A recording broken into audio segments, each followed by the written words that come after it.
Hello guys, welcome back to my channel. আমার নাম আনিশা। আজ আমি প্রথমবার নিজের ভয়েস দিয়ে কোনো ভিডিও শেয়ার করব। বিশ্বাস করুন, আমি বিশাল বিশাল পরিমাণে নার্ভাস, কিন্তু তাও আমি পোস্ট করব। যদি কোনো ভুল বলে থাকি তাহলে আমাকে ক্ষমা করে দেবেন। তো আজকে যাচ্ছি আমি থামা মুভি দেখতে, তো তাই জন্যে ভাবলাম কিভাবে কি রেডি হচ্ছি সেটাই আপনাদের সাথে শেয়ার করব। আজকে আমি কোনো রকম ফাউন্ডেশন, কনসিলার না কোনো কন্ট্রোলিং কিচ্ছু করবো না, জাস্ট পাউডার দিয়ে। হ্যাঁ, ঠিক শুনেছেন, জাস্ট পাউডারটা দিয়েই আমি মেকআপটা কমপ্লিট করব।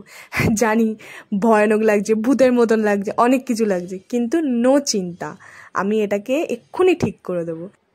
এই যে ঠিক হয়ে গেল। তো এবার আমি হচ্ছে কি যে ব্লাশার ইউজ করব। তো আমাদের তো আর ন্যাচারালি, আমাদের বলাটা ভুল হবে, আমার তো ন্যাচারালি গাল লাল নয়। কাশ্মীরি মেয়েদের বা অনেক মেয়েদেরকে আমি দেখেছি গালটা বেশ লাল লাল, কিন্তু আমার তো নয়। তাই আমাকে তো করতে হবে। আমারও বেশ ভালো লাগে আমার গালটা একটু লাল লাগুক, আমাকে দেখতে ভালো লাগুক। তো সেই জন্য আমি একটু আমার গালটা লাল করলাম। তো তোমরা বলো তো, আমার গালটা লাল করে কি আমাকে ভালো লাগছে? যাক, অনেক মজা হলো, এবার আসল কাজে আসি। তো এবার আমি আইল্যাশেসটাকে একটু বড় করার জন্য আমি মাস্কারা ইউজ করছি।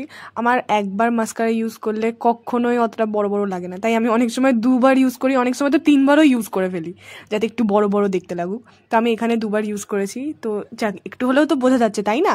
তো এরপর আমি হচ্ছে কি যে লিপস্টিক পরবো। আমার কাছে এই লিপ প্যালেটটা রয়েছে, আমি এখান থেকেই অনেকবার লিপস্টিক পরেছি, আর এটা ইউজ করে করে দেখতেই পারছো যে কতটা বাজে অবস্থা হয়ে গেছে। আমি কি করি, দুটো কালার তিনটে কালার এরকম মিক্স করে পরি, তো বেশ সুন্দর কালার আসে। আজকেও আমি দুটো কালার মিক্স করব, আপার লিপের রেড কালার আর লোয়ার লিপটাতে পিঙ্ক কালার, কারণ আমি একটু চাইছি, যেহেতু আমার ড্রেসটা পিঙ্ক কালার, তো আমি একটু চাইছি একটু পিঙ্কিশ টাইপের লুক আসুক। তো এই দুটো কালার লিপস্টিক পরলাম, বেশ ভালো লাগছে। মানে এই লিপস্টিকটা আমার খুব পছন্দ হয়েছে, তোমরাই বলো কেমন লাগছে। আর এই ড্রেসটার সাথে আমার মনে হয় লিপস্টিকটা খারাপ লাগছে না, ভালোই লাগছে। তো রেডি হয়ে গেলাম আমি, এটাই হচ্ছে আমার ফাইনাল লুক। না, এক মিনিট, এখনও তো চুলটা কিছু করলামই না। তো এই দেখো, এটা হচ্ছে আমার ফাইনাল লুক। তো তোমরা বলো আমাকে কেমন লাগছে। আমি জানি হয়তো আমার ভুল হতে পারে কথার মধ্যে, যদি কোনো ভুল হয়ে থাকে আবারও বলছি ক্ষমা করে দেবেন। আর যদি ভালো লেগে থাকে তো প্লিজ আমার চ্যানেলটাকে লাইক অ্যান্ড সাবস্ক্রাইব করবেন। এরকম নতুন নতুন আমি আরও ভিডিও করব, যদি একটু হলেও কোনো উপকারিতা হয় আপনাদের জন্য। তো যাক, আজকের মধ্যে এতটাই, আবার পরে নেক্সট ভিডিওতে দেখা হচ্ছে। টাটা, ভালো থাকবেন।